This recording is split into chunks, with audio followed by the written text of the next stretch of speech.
आज हम history chapter class 10 का लेसन 1 देखेंगे, जिसका नाम है यूरोप में राष्ट्रवाद। सबसे पहले यह देखते हैं कि राष्ट्रवाद होता क्या है।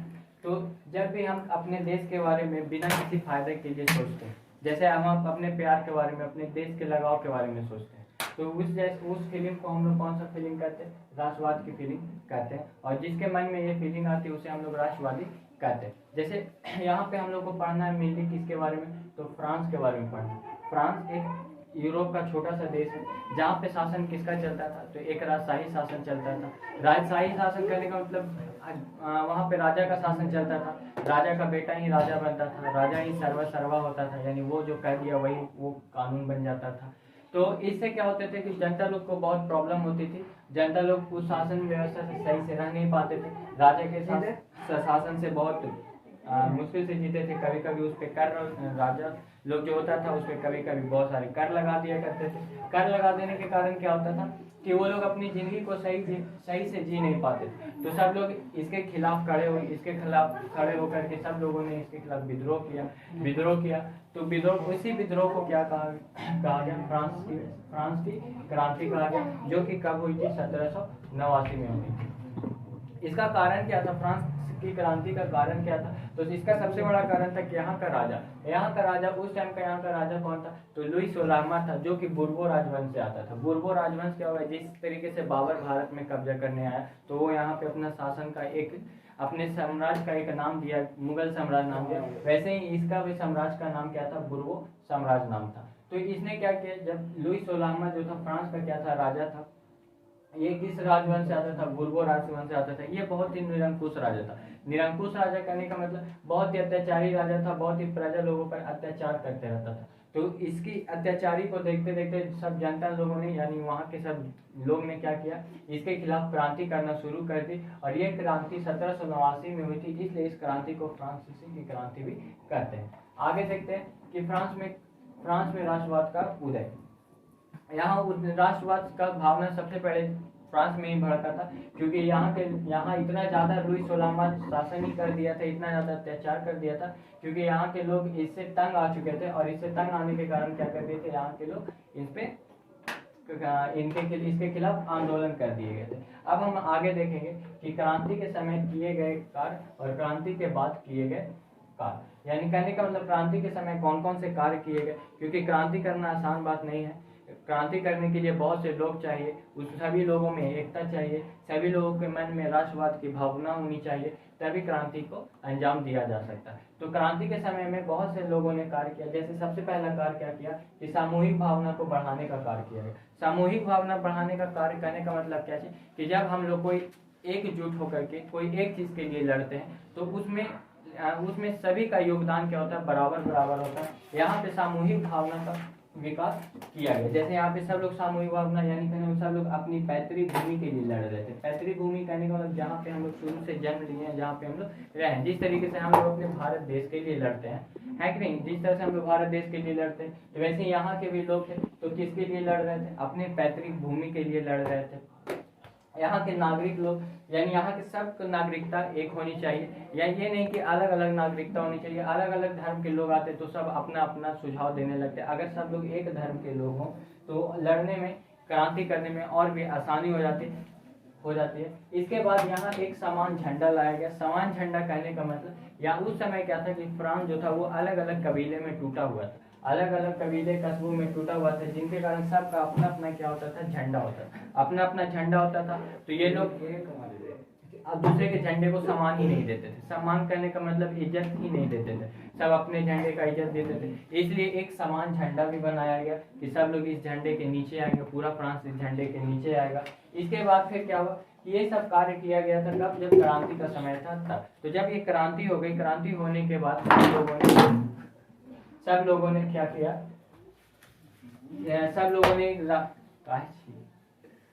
ऐसे कल अर्थशास्त्र पढ़ा। हाँ, तो एक समान झंडा बनाया गया जिस झंडे के नीचे सब लोग आते थे। ठीक है, इन सभी को लेकर के क्रांति को क्या की गई? अंजाम दी गई। अब फिर देखते हैं आगे क्या कि क्रांति के बाद कौन कौन से कार्य किए गए। तो क्रांति के बाद बहुत से कार्य किए गए, बहुत सा सुधार लाया गया, क्योंकि उस समय जो लुई सोलामा था, इस सारा कानून इसके हाथ में था, ये जो भी बोल देता था कानून वही बन जाता था। तो कुछ क्रांति के बाद फिर कुछ नए नए कानून को लाए गए, जैसे कि सबसे पहला कानून क्या लाया कि सभी लोगों को समान अधिकार दिए गए, यानी यहाँ पे जितने भी लोग थे सबको समान अधिकार दिया गया, यानी चाहे छोटा हो चाहे बड़ा हो, हर किसी को समान अधिकार दिया गया। दूसरा काम क्या किया गया कि यहाँ पे सामंती व्यवस्था को समाप्त कर दिया गया। ये सामंती व्यवस्था क्या है? तो सामंती व्यवस्था वैसा व्यवस्था जहाँ पे कोई एक आदमी के कब्जे में बहुत बड़ा जमीन आता हो, ठीक है, तो उसे हम लोग सामंत कहते थे, और इस व्यवस्था को हम लोग सामंती व्यवस्था कहते हैं। तो जैसे पहले क्या होता था कि कोई एक बड़ा सा एरिया है, उस पर कोई एक आदमी का कब्जा होता था, और उसमें वो मजदूर लोगों से क्या करवाता था, खेती करवाता था, जबरदस्ती खेती करवाता था, उसके बदले में थोड़ा सा कर वगैरह दे देता था, या फिर कह लो तो उसी अनाज में से थोड़ा सा कुछ अनाज दे देता था उसके जीवन यापन के लिए, और बाकी वो सब कुछ खुद रख लेता था। तो इस व्यवस्था को सामंती व्यवस्था कहते थे। तो इस व्यवस्था को क्या कर दिया गया, समाप्त कर दिया गया। इसके बाद फिर वहाँ एक चीज बनाई गई, स्टेटस जनरल नाम की एक चीज बनाई गई, जैसे हमारे क्या नेशनल असेंबली होती है वैसे वहाँ स्टेटस जनरल नाम की एक चीज बनाई गई, जिसमें सभी लोग आते थे। इसके बाद फिर यहाँ आंतरिक आयात और निर्यात कर पे क्या कर दिया, शुल्क को समाप्त कर दिया। ये आंतरिक आयात और निर्यात क्या होता है? तो आयात जब हम किसी भी देश से कोई सामान खरीदते हैं तो ये आयात कहलाता है, और निर्यात जब हम किसी भी दूसरे देश को सामान बेचते हैं तो ये निर्यात कहलाता है। तो यहाँ पे आंतरिक आयात और निर्यात है। आंतरिक आयात निर्यात कहने का मतलब क्या है कि जब हमारे देश में, जैसे मान लीजिए हमारे देश भारत, और भारत में बिहार में आलू का उपज ज़्यादा होता है, उत्तर प्रदेश में आलू का उपज ज़्यादा नहीं होता, तो बिहार से जब हम आलू बेचने जाते थे यूपी में, तो हम लोग पे क्या लग जाता था, टैक्स लगा दिया जाता था। टैक्स लगा देने के कारण क्या होता था कि उस आलू का दाम बढ़ जाता था, जिस कारण यूपी में जाने पे उतना दाम मिलता नहीं था। तो इससे अच्छा है कि हम लोग उस आलू को अपने देश में ही, अपने राज्य में ही बेचे। तो उस समय क्या लगता था, आंतरिक आयात और निर्यात कर लगता था, इसलिए उसको क्या कर दिया गया, समाप्त कर दिया गया। इसके बाद फिर देखें तो नाप तौल की एक नई पद्धति बनाई गई। नाप तौल यानी कहने का मतलब जो पहले नाप तौल होता था उसकी एक पद्धति बनाई गई, यानी एक प्रकार का बट बनाया गया। बट यानी बटखारा बनाया गया कि अगर कहीं पे 1 केजी का बटखारा है तो हर एक जगह पे 1 केजी का होगा, ये नहीं कि कहीं पे 1 केजी है तो कहीं पे 900 ग्राम है, ऐसा नहीं। हर एक जगह पे नाप तौल की एक पद्धति बनाई गई, एक बट बनाया गया, एक समान कर लगाया गया। एक समान कर यानी कहने का मतलब किसी चीज पर कर जो होता है अलग अलग लगता है, तो फिर हर एक चीज पर कर को क्या किया गया, एक समान कर लगाया गया। अगर राजा को कर देना है तो एक समान कर देना है। अगर किसान है तो किसान अगर सामंती लोगों को कर देता था तो एक समान कर देना। वैसे तो सामंती व्यवस्था को खत्म कर ही दिया गया था। इसके बाद देखें तो फ्रेंच का वहाँ फ्रेंच को क्या बनाया गया, राष्ट्रभाषा बनाया। अगर राष्ट्रभाषा एक होता है, जिस तरीके से हमारे भारत है तो हमारे भारत का राष्ट्रभाषा हिंदी है, तो वैसे यहाँ का फ्रेंच को क्या बनाया गया, राष्ट्रभाषा बनाया गया।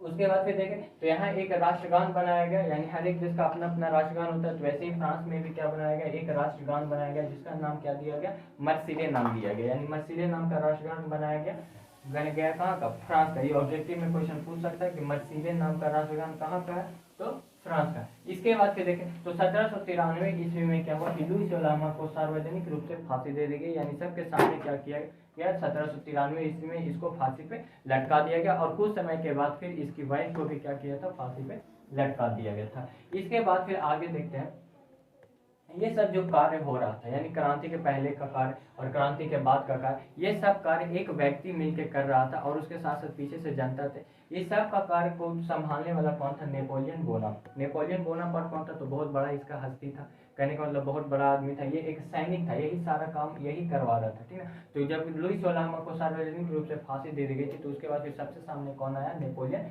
बोनापार्ट आया। फिर आगे चल के इसी का यहाँ सरकार बना। तो अब नेपोलियन बोनापार्ट के बारे में देखते हैं। वैसे तो 10th क्लास में नेपोलियन बोनापार्ट के बारे में ज़्यादा नहीं पढ़ना है, थोड़ा सा ही पढ़ना है, तो आइए जितना पढ़ना है उतना हम आपको बता देते हैं। आगे देखते हैं क्या चीज कि नेपोलियन बोनापार्ट कौन था। तो नेपोलियन बोनापार्ट एक सैनिक था। कौन था, तो एक सैनिक था जिसने फ्रांसीसी की क्रांति में क्या की थी, सहायता की थी। इसके बाद से देखते हैं नेपोलियन बोनापार्ट के बारे में। तो वहाँ क्या होता था कि एक समय में, यानी फ्रांस के समय में एक डायरेक्टरी चलता था, डायरेक्टरी शासन चलता था। तो उसको क्या कर दिया गया, नेपोलियन बोनापार्ट के द्वारा समाप्त कर दिया गया 1804 ईस्वी में। यानी यहाँ से फिर 5 साल बाद, 1799 के 5 साल बाद, यानी 1804 ईस्वी में क्या बन गया, ये फ्रांस का सम्राट बन गया। नेपोलियन जो बोनापार्ट जो था वो फ्रांस का क्या बन गया, सम्राट बन गया। और 1804 ईस्वी में इसने क्या किया, अपना एक संहिता लागू किया। संहिता कहने का मतलब कानून, ठीक है।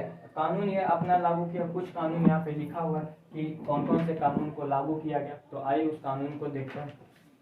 वैसे नेपोलियन बोनापार्ट उतना भी निरंकुश राजा नहीं था, ये लुई 16 में से कुछ ठीक था। यानी कहने का मतलब लुई 16 के कानून में ये क्या किया, बहुत सारे जो त्रुटियां थी, यानी कहने का मतलब गलतियां थी, उसको क्या किया, ये सुधारा। जैसे यहाँ पे देखें तो राष्ट्रवाद के प्रसार में नेपोलियन का योगदान, कहने का मतलब यानी ये क्या किया, राष्ट्रवादी था। राष्ट्रवादी नेपोलियन कौन था, एक राष्ट्रवादी था। ये राष्ट्रवादी था तो ये क्या किया कि हर एक देश में क्या फैलाने चाहता था, तो राष्ट्रवाद की भावना फैलाना चाहता था। तो इसका क्या क्या योगदान रहा राष्ट्रवाद को फैलाने में, आई वो देखते हैं। तो यहाँ पे सबसे पहला योगदान रहा कि विशेष अधिकार को समाप्त कर दिया। विशेष अधिकार कहने का मतलब उस समय क्या होते थे कि जो बड़े बड़े लोग होते थे उनको कुछ ज्यादा अधिकार दे दिया जाता था, उनके अधिकार को क्या कर दिया गया, समाप्त कर दिया गया। इसके बाद फिर आर्थिक असमानता को दूर किया गया। यानी आर्थिक असमानता कहने का मतलब जो लोग निम्न लोग हैं, जिन पे ध्यान नहीं दिया जाता, उनको क्या किया गया, धीरे धीरे जॉब दिया गया, कहने का मतलब काम दिया गया कि ताकि वो अपना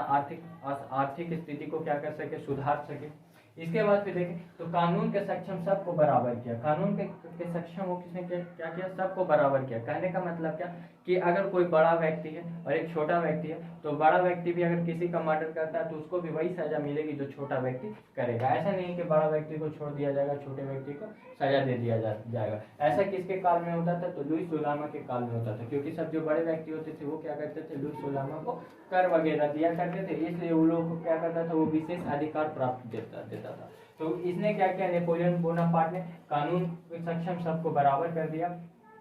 इसके साथ ही यातायात और संचार व्यवस्था में क्या की, सुधार की। यातायात करने का मतलब कोई एक जगह से दूसरी जगह आ सकता है, जा सकता है, और संचार व्यवस्था यानी बात करने में भी क्या की, सुधार की। इसके साथ देखें तो ये समान शुल्क लागू किया। समान शुल्क कहने का मतलब अगर किसी चीज पे टैक्स लगेगा तो एक टैक्स लगेगा, और समान नाप तौल की भी क्या बनाई, प्रणाली बनाई। और अपने देश को एक साथ चलाने के लिए इसने क्या किया, एक मुद्रा भी बनाया, एक मुद्रा बनाया। यानी कहने का मतलब अगर पूरा फ्रांस है तो पूरे फ्रांस में एक तरह का ही मुद्रा चलेगा। जैसे हमारे भारत में, पूरे भारत में एक तरह का मुद्रा चलता है, रुपया चलता है, तो वैसे ही फ्रांस में एक प्रकार का मुद्रा चलता है, चलेगा। इसी के द्वारा क्या किया गया, पूरे फ्रांस को संगठित किया गया, और संगठित करके एक बड़ा सा एक देश बनाया गया, ठीक है। आगे देखें तो फिर इसी में क्या हुआ कि सामंती व्यवस्था को भी समाप्त कर दिया। नेपोलियन बोनापार्ट ने क्या किया था, सामंती व्यवस्था को समाप्त किया था। इसके बाद फिर देखें तो इसने क्या किया, शिक्षा प्रणाली में भी कुछ सुधार किए। शिक्षा प्रणाली में सुधार की, जैसे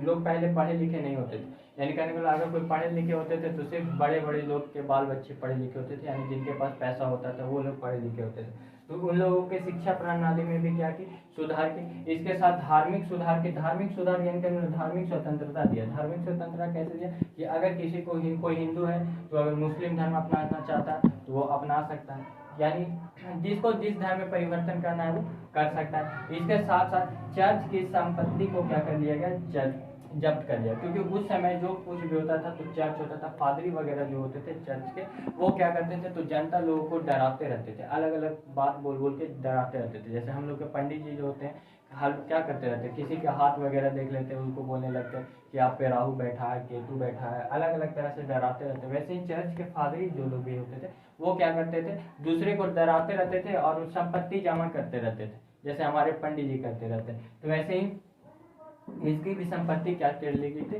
जब्त कर ली थी। इसके साथ साथ नेपोलियन बोनापार्ट ने बहुत सारे काम किए, जैसे कि इसने फिर धीरे धीरे क्या किया कि राष्ट्रवाद को प्रसार करना शुरू कर दिया। पहले तो अपने देश में राष्ट्रवाद को प्रसार कराया, अपने फ्रांस में कराया। इसके बाद फिर इसने अलग अलग देशों में क्या करने लगा, जहाँ पे भी राष्ट्रवाद की भावना भड़क रही थी वहाँ पे जाके ये हेल्प करने लगा।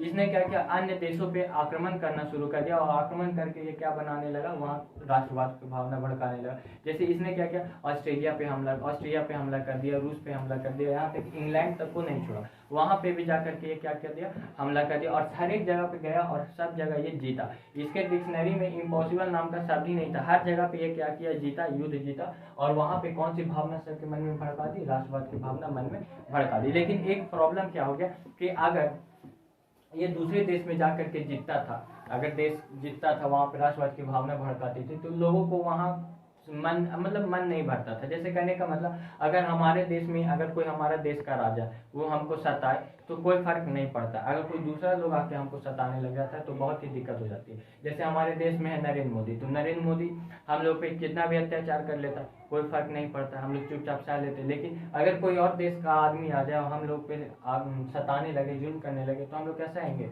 नहीं सहेंगे। तो ये वैसे ही क्या हुआ कि धीरे धीरे फिर इसका दबदबा जहां बनने लगा तो सब लोग क्या होने लगे, एकजुट होने लगे। एकजुट होने लगे कहने का मतलब कि जैसे जर्मनी था, तो ये जर्मनी पे भी हमला करने वाला था, नेपोलियन बोनापार्ट। तो जर्मनी को जब पता चला कि नेपोलियन बोनापार्ट सब जगह हमला करते जा रहा है, तो अब ये जर्मनी जो था उस समय अलग अलग 40 जिलों में, 40 में टुकड़ों में ये क्या हुआ था, टूटा हुआ था। तो ये 40 टुकड़ों में टूटा हुआ था, तो सब एक साथ होने लगे। इससे क्या हुआ कि जर्मनी पूरा एक साथ आ गया। उन लोगों के मन में भी कहीं ना कहीं राष्ट्रवाद की भावना पनपने लगी। इसके साथ और अगर देखा जाए तो नेपोलियन बोनापार्ट जो था एक इतना पावरफुल व्यक्ति था कि इसके बारे में पूरी एक मोटी बुक पढ़नी पड़ेगी, तो फिर भी इसके बारे में पूरा कहानी खत्म नहीं हुआ। तो आशा करते हैं कि यहाँ तक कि आपको वीडियो अच्छी लगी होगी। अगर वीडियो अच्छी लगी है तो लाइक शेयर कमेंट जरूर करें। अगर वीडियो अच्छी लगी है तो आप इसका स्क्रीनशॉट ले सकते हैं।